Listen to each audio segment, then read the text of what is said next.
everyone. It is episode 394 of This Is Whole Life, where we get together every week. Sometimes you hear us when we get together every week. Sometimes you have to go to the website. But I am confident. I have heard from many of you as soon as the episodes dropped back into our normal RSS feed, which is hosted by a company called Captivate. And unfortunately, they were just a little misinformed about the actual problem. And well, anyway, there's no bitterness there. No, there's only one more email that I'm gonna write after I let somebody proof it and go through a cooling down period that I'm gonna let because it was a long time, and this is what I kind of thought the problem was in the first place. So, Randy was right. They were wrong. But I hate to be, I don't want to gloat or anything like that. It just, whatever. It's fine. It's working now. It's not a big deal. I'm trying not to harbor any ill feelings. And you all have been great. I think for the first time ever, I have heard more comments from people, even though I haven't even hardly been here because I've been sick. But people texting me like, I did not know that there was a podcast page on the website. And I'm like, well, now you know.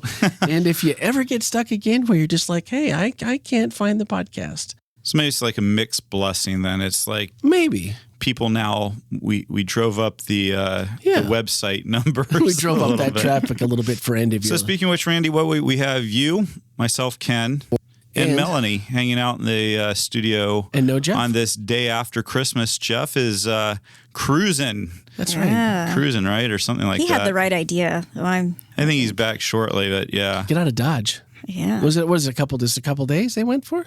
Yeah, I don't know. Sure. I think he's back in his time now, but anyway, cool. But yeah, Christmas cruise. With the family. Like, that was really, yeah. I've never been on a cruise, so I don't know if I would. You haven't? Nah. I don't know if I'd make Christmas my, maiden voyage or anything. I probably wouldn't do that. Maybe not. I don't know. Yeah. I love, Yeah? The first cruise I went on, I wasn't so thrilled about. I had young kids. The second time, Rochelle and I went, yeah. I like that. Yeah. Yeah. The key for me was the balcony. Just like. Spring for the balcony? Mm-hmm. Like yes, just, definitely. For me, it's just the first time we didn't do that. The second time we did. And I think I read 6 books on that cruise out on that balcony, just watching the ocean go by. It was wonderful. Yeah. Plus, there's something to be said for being able to open the window of a very small cabin, because they make those about the size about half of a person. It should be in there, but they put 2 people in there. And if Melanie's saying it's small, you know it's really small. It's small. Oh man! Well, I guess it'll have to go on the bucket list for at some point. Any place to go? I mean, I've heard Alaska's the best cruise you can possibly take. I mean, if you're going to go to the Bahamas, hurricane season has the best prices. I'm just saying. Yeah, I mean, I'm sure it'll be fine. And it has the most adventure to it as well. That's right. Isn't that somewhere near? Speaking of excursions, isn't it called the Bermuda Triangle? Yeah, I think so. Yeah. Or is that just planes? Or do boats go missing too? I don't really know that much. For me, the cruising is not so much about. I mean, I think it's kind of fun to go to new and unique places, but just part of the fun is just being on the boat and just watching the ocean go by and eating until you can't eat no more. Can't eat no more. So that's about it. All right. Well, I don't know. I guess.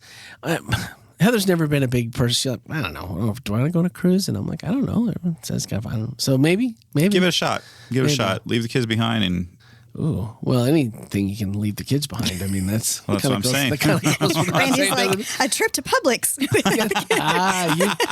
It's usually Costco, but close enough. Close enough. And it usually hurts more when it's Costco because you just can't get out of there for less than. I don't know if I can get out of there for less than $300 anymore. I don't even want to think about it. All right. We've been.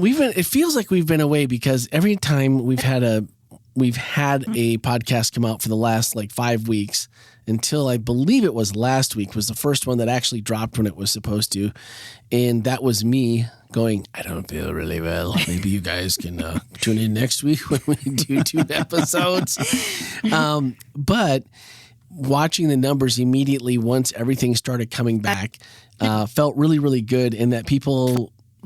Even though it's not live, I know it's going to be live in a couple hours, and it's different than when you're like, isn't nobody going to hear this for at least a week or a month? And you're like, and you look at the numbers, and you're like, 4 people listened this week. We were speaking into the void. Yeah, and it's a totally different feel. So, but what commitment on our part to keep going no matter what, trusting that somehow we would get ourselves out of this mess, and it has officially happened. The commitment of the 4 people that found us on the website too. Yeah, and sharing the really living proud business out of that, because by the time it was done, when we were in that last week, we were getting 30 to 40 per episode. And so that means enough people found it, a lot more than had started. So nice. Thank you all for at least sharing the love, knowing that other people were also struggling to find it. And I wanted to go back to one thing that we didn't get to that I really wanted to catch up with. And this is our friend who, I don't remember, did we tell everybody what his name was last time? Dave? Did we talk? I can't remember. I don't remember because now the last 3 weeks are somewhat of a blur. Well, Christmas and everything else. But at the end of it, we're North Carolina Dave. It kind of has a nice ring to it. I thought we narrowed it down to Carolina Dave. Did we do Carolina Dave? What's the last one? Or CD. One or the other. CD, yeah. Well, I actually texted him that on. Yes. Yeah, that's right. CD works for me. Yeah. That's it. All right. Well, the one thing that we'd been going back and forth in an email chain between the 4 of us here, and Jeff and Melanie, Ken and I and Dave, and he had been commenting, and this is a couple messages ago. This was the dream episode where we all went through our dreams, and he had talked about the same thing, and he said, think back to when I was 5 years old, I remember that I somehow figured out my relationship with God through all of this trauma and end times and all the scariness. And what he found out was I could tell God anything and he wouldn't tell my parents. Ever since then, I've tried to have that type of relationship with God, one of simple trust. It is a constant struggle, but I must remind myself that this is the relationship I need to have with God on a day-to-day basis in order to see what incredible things he will do to carry me through the hard times, especially the events leading up Second Coming. I just thought that having a relationship with God that you don't tell your parents about. God doesn't tell you. God won't tell on you. I just thought that was so brilliant and so much the brain of a 5-year-old but yet so relevant when I'm like, nobody else needs to know necessarily. I mean, just leave this one between me and God, and he's not telling. Well, obviously, my family did not have that same arrangement because I'm pretty sure that there was a direct dial to my grandmother because she knew everything. She knew it all? Oh, man. I kind of felt that way with my grandfather a little bit, too. Somehow he was always knew if you were something. And it's like, how in the world could you possibly know this? I don't even get it. But so, yeah, maybe... Oh, Dave, I'm glad it worked out for you. Yeah, that's good. That's awesome. But I just thought that was a nice reminder, and maybe if you haven't thought about it that way, it might be a good one you want to use. God's not telling anybody. So as long as you keep your end of the bargain up and keep the money, should be good. Should be good. All right. So who was the person? We're going back to see what God has done. This was on the 16th. We did not get to this last week. And Ken had started off with a story about, unfortunately, someone not realizing who he was. Obviously, I think that was the problem, and this was the actress on Guam. Yeah. Who? What? Can you say who it was? Would we know? Oh yeah. Well, I shouldn't say. Oh yeah, I don't know. I mean, Carmen Electra. Really? Well, that's not surprising, though. I don't think. No. That she might not be. I don't know. It surprised me a little. Did it? Yeah. It did. Yeah. Well, the rest of the story on this was that she was working on a movie that was B in the best case scenario. It was some dragon tattoo movie with the actor actually went on to bigger and better things. But her career went down after that. But anyway. So she shows up. We heard that her flight was coming in, and it was coming in at 6:00 right when we were going live on air. So all of our regular reporters were all tied up. Well, we had a high school teen group of reporters that we like. It was like I don't know what do you say? It was like interns? Yeah. Well, no, they weren't really interns. It was a high school program where they would do like a 30-minute newscast once a week, and we mentored them and that sort of thing. Cool. And so they had their own like news director who is like a senior in high school, and then there's another. Don't tell me the senior got the scoop. So the news director, oh man, super nice young lady, but kind of a little on the timid side for but when you're in high school, it is what it is. So anyway, my boss, the news director, Sabrina, she says to the student news director, "Hey, we're all tied up with real news. Why don't you go down to the airport and get a quick interview with Carmen Electra when she lands?" And this is, And so this young lady stands outside the door of the airport and waits, and Carmen Electra comes walking out, and it's the cutest thing you've ever seen. She's, "Miss Electra, could you take," and Carmen all but stiff arms her. I mean, it's like you would have thought it was like TMZ there, like just waiting for her at the gate. It's like really obvious this is not TMZ. I mean, it's Miss Electra. I'm with Cam. I'm a student reporter. Could you take? And Carmen like turns her head, puts her hand out. It feels like that's my memory of it. Anyway. But she just, and then she like speed walks out to like the limo that's waiting for her. "I don't have time for that. I can't do it," or something. And jumps in the limo, and this little girl is just sitting there, just looking devastated. It's like, because I think she was like, how am I going to tell Sabrina that I didn't get the interview? I already told all my friends. And so anyway, I mean, one of the things you got to remember about news is we've got cameras, we record, and so we just showed the whole thing. Wow.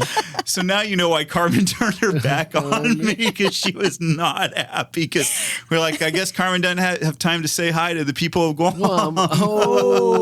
Or something along those lines. So we showed the whole thing of her just all but stiff arming our poor little student beat reporter. And so the next, like a day or two later, I was on this set, and that's when I tried to get the interview. She had zero interest in helping a person out. So, oh well, it was. If only she had known then what who was trying to interview, all right? I'm saying. Yeah, right. Yeah. Apparently she didn't get the "I am Ken Wetmore." She didn't have a proper appreciation for it. No, there's no way she could have. No, not obviously really. we learned to find out that someone who is, much more tried and true and sensible, he got it. Yeah, absolutely. Yeah, he got it. So before we get to that though, I wanted to ask you, was there someone that popped into your head like you'd love to have access to? When Ken, even during sermon prep or during the message, was there someone that came up that you're like, man, that would be cool to have access to this person? Yeah, I was sort of sifting through my brain trying to think of somebody that I would want to spend time with that I don't know. I think part of the reason why I couldn't think of anybody is because exactly what Ken said. You know the persona. You don't know the person. So how do you know if you really want to spend that time with them? So I don't know. I couldn't land on anybody. Okay. All right. Literally or figuratively. Was there someone before the person will revealed? Was there someone that you thought of, was there anyone you've ever wanted to Carmen Electra was not high on my list of people that I really wanted to meet, to be honest with you. I would probably rather met Dave Navarro. But anyway. So anyway, but no. I don't think were they a thing at that time? I'm pretty sure they were. That probably I'm pretty was sure at that point they were. I think they were. Anyway, I would like to meet Dave Navarro too. Can I tell you one of the funniest people I ever met? Who? I'm sorry, I'm not answering your question. So just to answer the question, any former president, and I do mean any former president, I would spend a day with. Yeah, that's just because I think, not necessarily because I have a high opinion, just because I just think it'd be fascinating to hear what's going on in their lives and stuff like that. I honestly found some of my other favorite people to hang out with were people in the military that just always have interesting stories. Oh, always. yeah, they got like the best just stories. fascinating stories of places they've been, things they've done. So, I mean, I just always enjoy that. And so for me, what I kind of came to realize as a reporter, sometimes the most interesting people were not like the big name people. Like the more interesting interviews would be people that just have unusual jobs or do things that nobody really knows about. And you kind of start talking to them and just have just these fascinating conversations. But so one of the people that I met that is like, again, on the super nice list is Shaggy. Do you know who I'm talking about? Shaggy, the artist. And they sent me as a joke because I did not know who Shaggy was. I mean, I can't say that I'm like, I would know all of his the radio station I was working for at that point said, hey, Ken, Shaggy's on island. You need to go interview him. I was like, I don't even know who this person is. I don't want to go do it. He was doing a concert for our station, or our station sponsoring the concert, and nobody else can go. You need to go. I was like, no, seriously, I don't know anything about. I do this quick Google search of who he is, and I'm like, this is not my interview. This is not really in my sweet space of people that I'm going to be really like, you're not going to get a good interview. I don't know anything. They're like, no, go. And that was the whole bit. It was a bit that they were doing. They sent me just so they could mock me. And they told him, ahead of time, this guy knows nothing. Like he grew up this sheltered life. He knows nothing about you. So just give him a hard time. Oh, man. So I show up. We have got to find this footage somewhere. This got to be out there. This is must-see TV So right I here. show up and try to do this interview with him. It was the most awkward interview you've ever heard. It's so Mr. Shaggy. So I come back to this station with this just piece of junk. It was radio gold, but it was not for me. So he started calling me Mr. Boombastic. Well, Mr. Boombastic got that interview. Nailed it down. It was fantastic. The only Shaggy I know is Raggy. No, not the same. It's not the same No, one. No, anyway. I'd have been lost too. But he was actually very, very nice. And afterwards, he goes, "Sorry, man. Sorry, bro," or whatever it was. I can't even remember. Awesome. I was so frozen up at the end of it. I was like, So did you go to the concert? no, I didn't. Oh, okay, No. I don't know if I'd know or recognize a song if it came on. I'm not that. Mr. Boombastic is one. I think I think that's everything I know right there on the. Wow, Melanie, do you know more? You really did go in cold. I am pleading the Fifth All right. Amendment on I this think she one. knows. I think she knows. She knows Shaggy. a lot of Shaggy songs. That's what I'm thinking. There we go. Yeah, I think she doesn't want us to know. I literally knew nothing. I hadn't even heard of him when I got sent there. It was it's like way to keep me humble again. Oh man, that's awesome. The only person that always comes to my mind, and I from everything you read and see, I think he's probably a pretty nice guy, is Michael J. Fox. Yeah, It'd be someone cool, interesting to do that. yeah, he would be interesting. I always think of him and David Gilmour, okay. guitarist from Pink Floyd. I just think it'd be amazing to pick his brain about, or have a conversation about the music he's written, and just maybe he could play. Maybe he could just play, and we wouldn't have to talk. That'd be cool. I'd totally be down for that. A couple hours. Yeah, that would be Little mini concert just for me. Yep. I mean, Yeah. dream big. But the fact that you got to interview R. Lee Ermey, Yeah. that guy is like one of my favorite. And the Jack Wagon commercial that you showed is absolutely my all-time favorite commercial ever. We have so much in common. That is my favorite commercial of all time. That is just the best. I actually have domains. I have a project in mind for some former drill sergeants make horrible therapists. That's right. And that's why the color purple makes me sad. You know what makes me sad? You do! Then when he's really nice, tissue? And then throws it and throws a box at him. Man, that is he's been in so many things, and you're right, he's absolutely typecast as the drill sergeant. Yeah. And that's just who he is. But I just thought it was a really cool contrast and how easy that you mentioned that, God is often misread and how often we misread people, but, being the grouchy old man in the sky, a little unapproachable. Hey, maybe Jesus could come over here and ask Dad for us. Because it's probably not gonna go real well for us. Yeah. And I just wonder too, sometimes that person almost becomes that God of just, I'm scared, or I'm afraid to talk. And I see it sometimes in Emily just asking me for something, and it's like, what are you afraid of? You're gonna say no. And I'm like, well, I might say yes, but you might say no. And she'll cover up, and I'm just like, oh man, when you did that, it made me think of our interactions that way, and how maybe sometimes God doesn't even feel real because it feels so monumental. Like, man, I should just not do this because first off, I'm not even sure I should, and then I'm one of those unfaithful. Oh, come all you unfaithful, and I'm one of those that don't feel even close to being worthy, but that. And then immediately, the fact that God never withdraws from us, and that you mentioned the temple and how they put it right smack dab in the middle. Like, I want to be as close to you guys as possible, and I just thought that was an interesting exchange because it was funny and it was light, and then it was a little bit heavy, but the payoff was really a nice, clear picture that I don't think always comes through necessarily.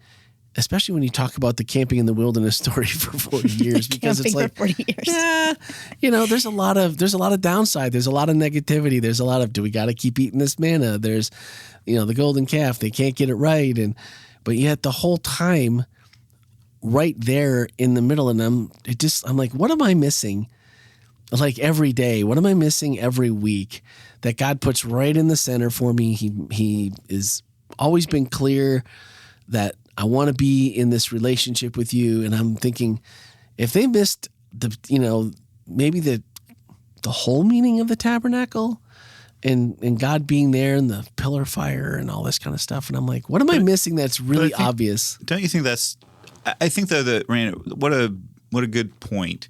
I think that so much of our life, we miss the obvious that's there because we get used to it. You get used to it, and it becomes every day.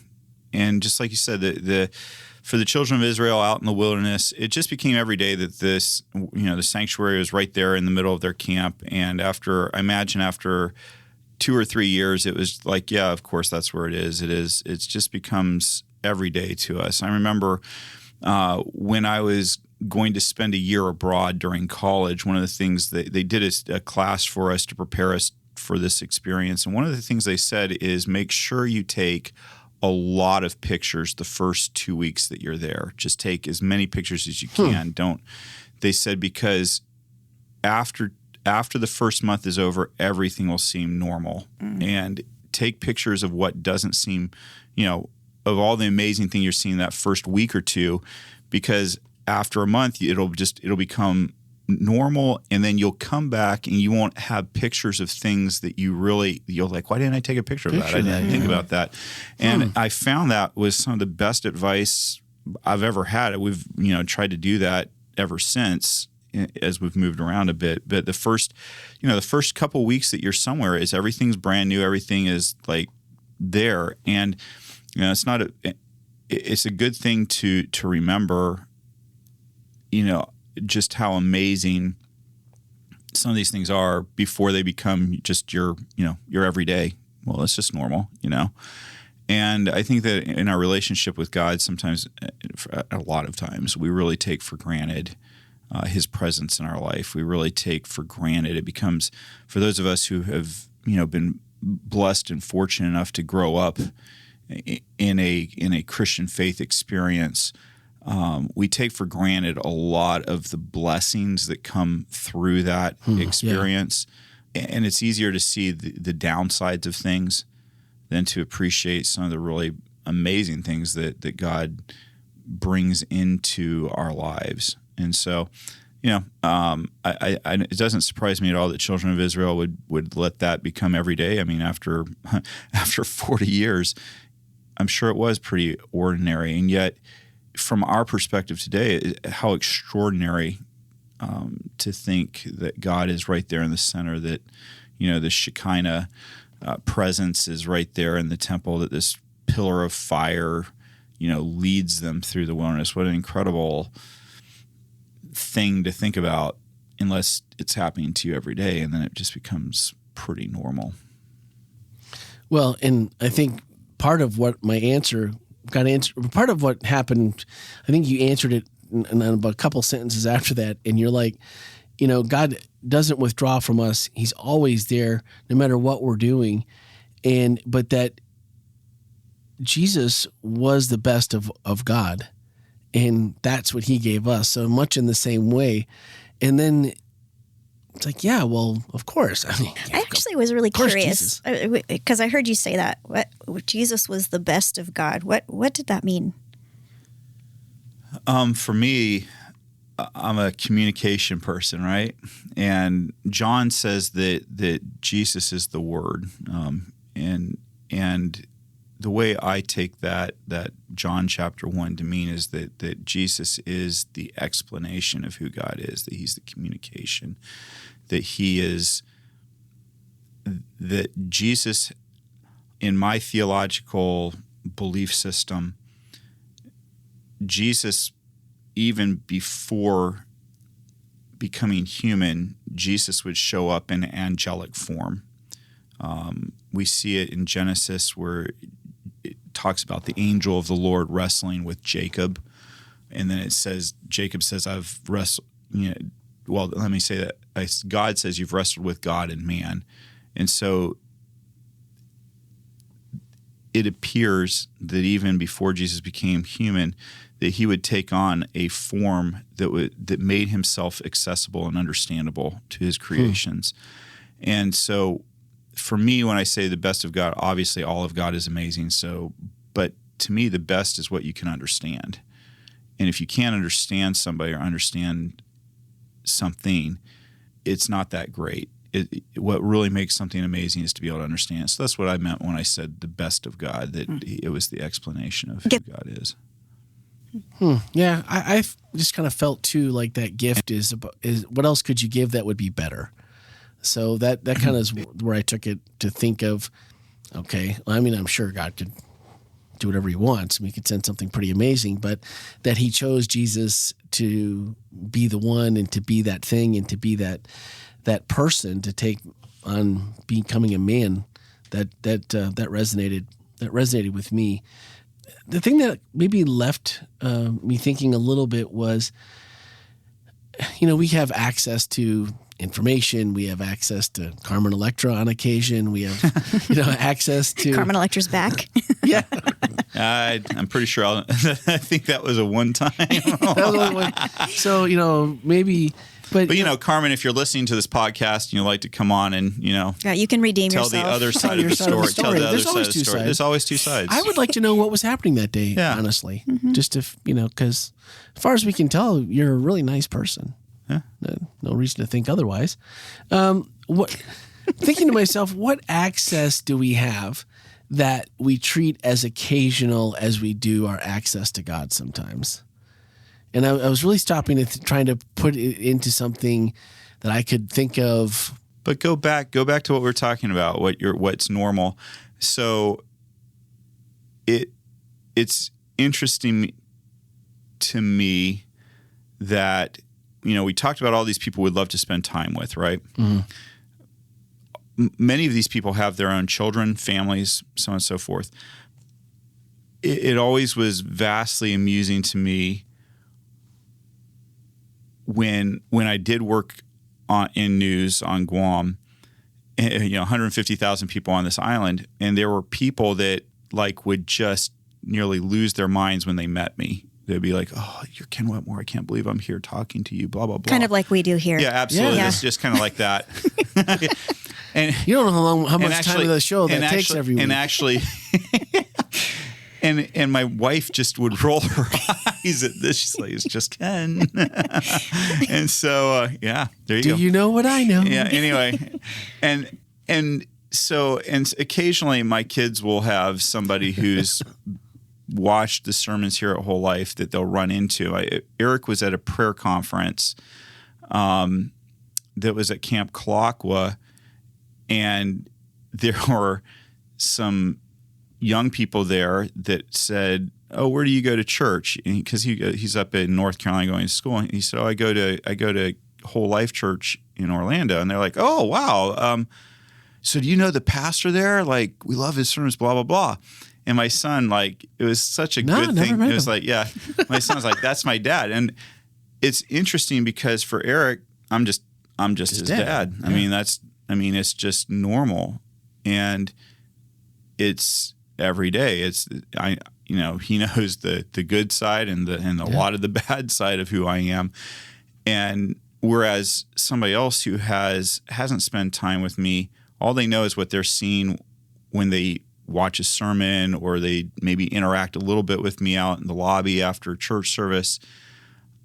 And there's just that difference between whether you know somebody or whether you really know somebody, whether you really have spent time with them. And so the cool thing for me is that I think that sometimes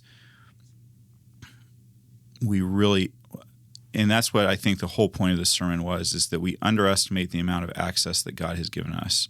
Oh, yeah, for sure. And that we kind of have this idea that maybe God is that pastor up front once a week that you greet out in the lobby briefly, and you like or you don't like their sermon, whatever. And we don't really understand that God has given us more than a once a week experience, that he's given us something deep and meaningful. It's like, if Arlie Ermy at the end had been like, "Hey, Ken, that was a really fun interview. And, next time you're back in LA, I'd love to hang out and spend time with you." Yeah, I would have figured that out. Sure. I would have figured that out. And that's what God's done. God hasn't given us just a brief access to him. God's given us full access. And the other part of it that I think is often misunderstood is that we kind of have this idea that Jesus showed up and finally gave us access. The fact of the matter is, I believe that God has always wanted us to have access. And Jesus is the expression of what was already being offered, what was already available. I mean, you just look at it through the Old Testament, you see God just pleading with them, "Please, come on, let's interact. Let's come, let us reason together." Yeah. And so the question is, do you want to have a deep and meaningful relationship with the God of the universe, or do you just want to have something that's less deep? And the choice is actually yours, because God has given you access. You get to decide the depth of the relationship that you want. God wants to have a deep relationship with you. God wants you to be the child that knows dad, knows mom, and has that deep and meaningful relationship. I think it's interesting you're talking about this experience of having people know you as your persona. Yeah. And how they interact with you as that persona versus how your friends interact with you or how your family interacts with you. There is, I'm imagining it from the other side too, because, for example, I went to a book signing where I was autographing books that I had written, and at this event, it was so very strange because I felt very lonely. Because people would talk to me, but it was so very superficial and weird. And I remember there was one guy that I was up on the platform, and he just walked up and sat down next to me and just started talking to me. And it was like, I felt like a real person then, because there was somebody treating me like a real person. And I think, boy, this is really weird, because I have now used an analogy where you are like God and I am like God. This is not where I was headed with this. But I wonder about it from God's perspective, though, when people interact with God superficially. Interesting.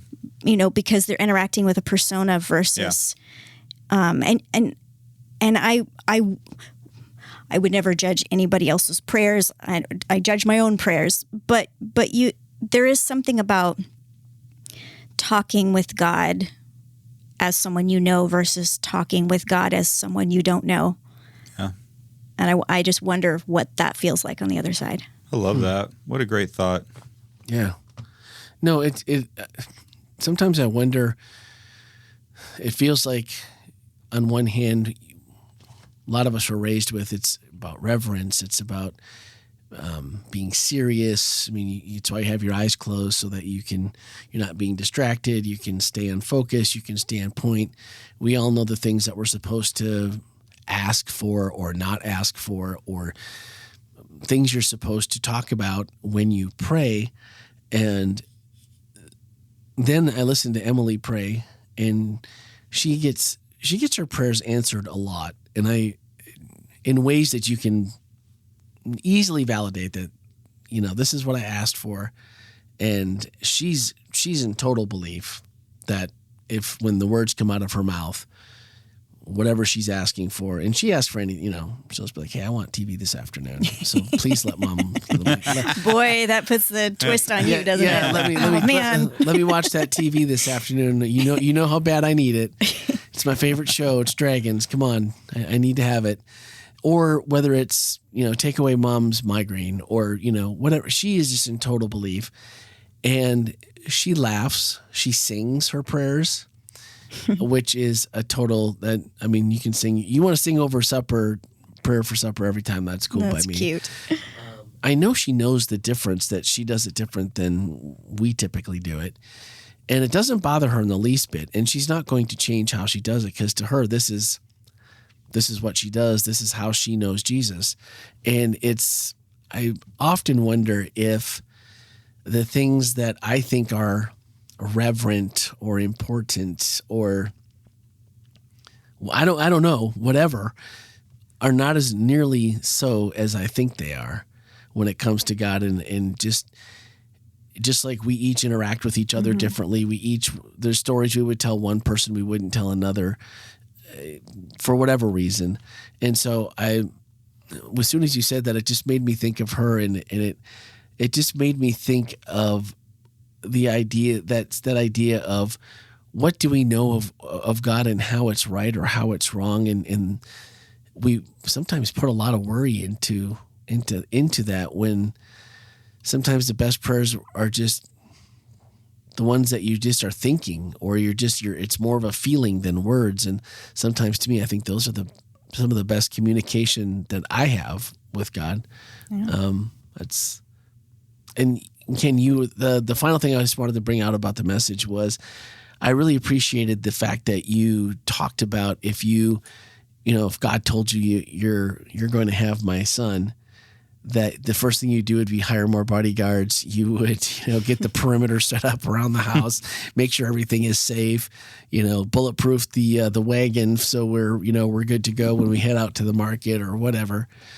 And just the fact that the story that we all are just like, oh man, when you really think about the Christmas story, first Advent, and it's a little smelly, it's a little dirty, it's a little, for those of us who are a little bit of a clean freak, germaphobes, we're like, wow, can you imagine it? And why would God choose to do this?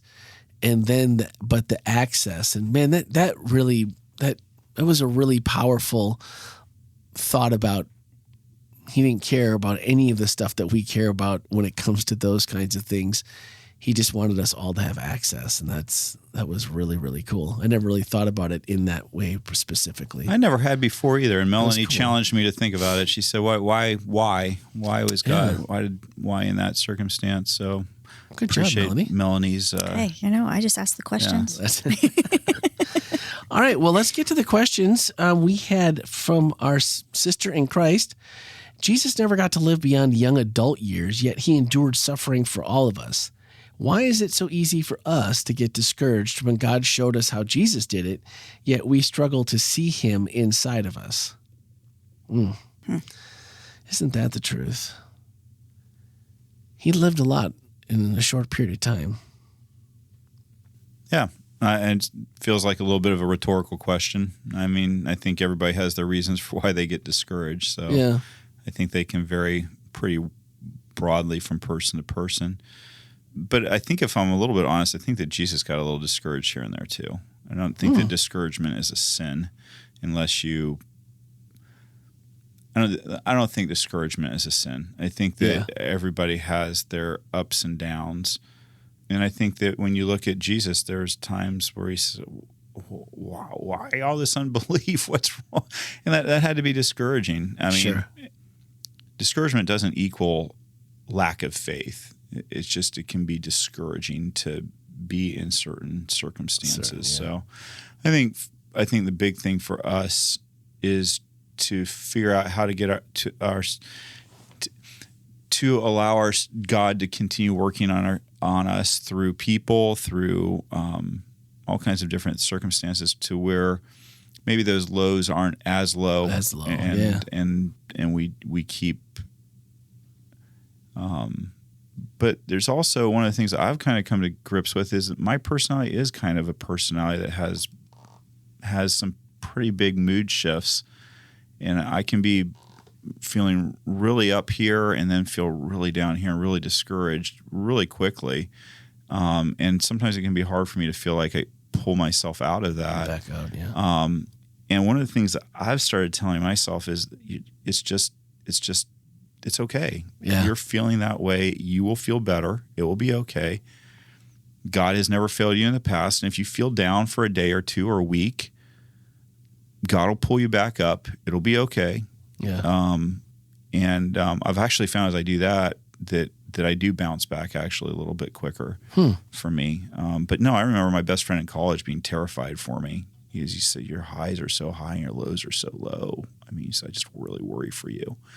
And, as I've gone on my mental health journey and my spiritual journey, that's one of the things that I've had to keep on thinking about and praying about and finding good mental health resources for. But yeah, one of the things I do, I just tell myself, hey, it stinks right now. It's okay to be discouraged. I mean, I really wish I was that person when something went wrong that I was like, I'm all happy and perky, and there's a part of me that wonders whether that really is a true thing, or because it's so foreign to me. It feels very fake. But it does feel like there are people out there who really just genuinely do have that positive attitude that, no matter what's going wrong, but then, who was it? General Stockdale that was talking about who survived as prisoners of war. And I think Stockdale said that it wasn't, the people who were either always sunny and the people who are always woe is me were the ones that really struggled the most. And it was more of the realist in the middle that were able to survive, because he said the people who had a super positive attitude, eventually they kind of realized in the prison of war experience that when the first Christmas went by, they're like, yeah, but by next Christmas, when that one goes by, at some point it's like, oh no. But I guess my point is, for all of us, just figuring out how to put our lives in Jesus' hands and not getting so obsessed if we're not always as happy as we think we ought to be, or if we feel discouraged, or if we wonder what's going on. We're such complex beings. And there are so many different variables. There are things that are happening with us physically. There are things happening in our environment. There are different, genetic components that affect even our resiliency and things like that. And I think it's easy to judge our feelings, but feelings are feelings. And we just have them. And I don't think it hurts sometimes to just take a step back and observe ourselves feeling the feeling. Yeah. And think about it, consider it, but not necessarily have to have a judgment call on that feeling, because, we are who we are and we feel things. Yeah. Sometimes what I feel makes me more upset that I'm actually feeling them because it doesn't feel like I should be feeling this way. And you're like, well, now you're going to be mad because you're mad. I mean, this is where does it end? It's madness. Sounds like the next Inception movie. But the feeling within the feeling within the feeling. Within the feeling. Oh man, but so true on some occasion. That's I resonate with that. All right, Aaron asked, is there something about sin and what it actually is that changes our picture of God? The contrast is stark almost immediately in the first few chapters of Genesis. But something about sin and what it actually is that changes the picture. I think Aaron's referring back to Genesis 3 where Adam and Eve eat the fruit, the forbidden fruit that they're not supposed to be, and they immediately go into hiding. They hide from God. And one of the things that I said in the sermon was that while they were hiding from God, God was actually looking for them. Yeah. And I do think there's something about sin that makes us feel like God doesn't love us, or that we actually do the hiding while God is trying to reach out to us and say, hey, look, of course, what you've done has hurt you, and it carries a cost and a penalty. With that said, Jesus is our answer to that, and Jesus is the good shepherd looking for us that we talked about in our Psalm 23 series. And so I absolutely do believe that sin is one of those things. To me, sin is something that creates barriers between us and our relationship with God. And again, Jesus came to assure us that we have access to God. Well, I think the devil uses the sin that we prefer, or the sin, I don't know if prefer is the right word, or the sin that we struggle with maybe the most, that, like just turning every little thing that you think about that can be a negative and just letting you dwell on it. I mean, not being enough is maybe his most used because it never misses. It's always there. We always do something that we come up short, and things that even for our expectations. So, I mean, that's like shooting fish in the barrel. That's not anything that he has to even work for. That's just too easy. So I think it definitely, the sin can change the picture of God, but just realizing who's changing the picture, who's putting this in front of us, and that God's not changing. That's the important part. Randy said, it's interesting how we've created the spiritual narrative that we are not enough. We're not worthy. Why would God pursue us the way they do if we are not enough, at least to be worthy of restoration? This narrative is so marginalizing. Whether Jesus died for my or our sin or was killed for his inclusive love is a worthy question, and we do well to contemplate. And I thought, you know what, that's kind of, that is something to think about, no matter what the reason is or how you have to process that. But that fact that we're not enough, that's just too easy. I just feel like that's one that's always going to get us, because how often do I feel like I'm enough? Well, and I wonder, I mean, it's a good question to ask. I wonder if it's almost focusing on our unworthiness and our lowliness and our terribleness. I almost wonder if that's a little bit of a slap in God's face, if God has invested this much. Kind of like when you give someone a gift and they're like, oh, no, I couldn't possibly. Like, but I picked this out for you because I wanted you to, oh, no, yeah. I couldn't possibly. It's kind of like that refusal of something that is being offered to us. And that thing maybe is worthiness. Yeah. My Aunt Connie taught me a long time ago, when someone offers you a gift, you smile, even if you don't like it. You smile and say, thank you. That was so thoughtful. Mm-hmm. And she's like, never steal the joy of the gift giver. Yeah. And you know what? I would take this a step further, because this is a thing. There are so many times when, like someone sings a beautiful song, or, plays something beautiful, or writes something that's really profound. And you tell that person, thank you, thank you for that. That was wonderful.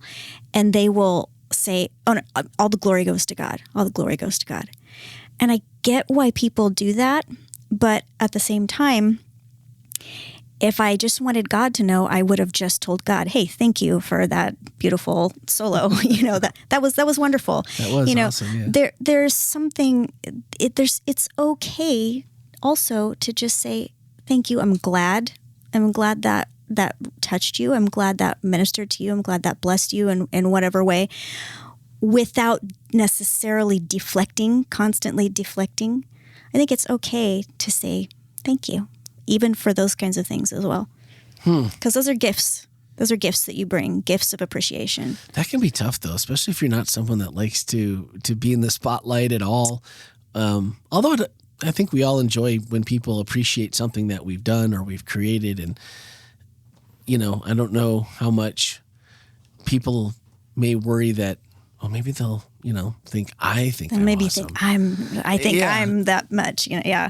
Maybe I'm like, I guess for me, I assume that if you know me, you know that it's all Jesus doing all the work, and whatever's out there, it can't be me. So we're just assuming that has already been given credit for, and then we can just go ahead and add that maybe at the end a little bit. But every good and perfect gift. Oof, isn't that the truth?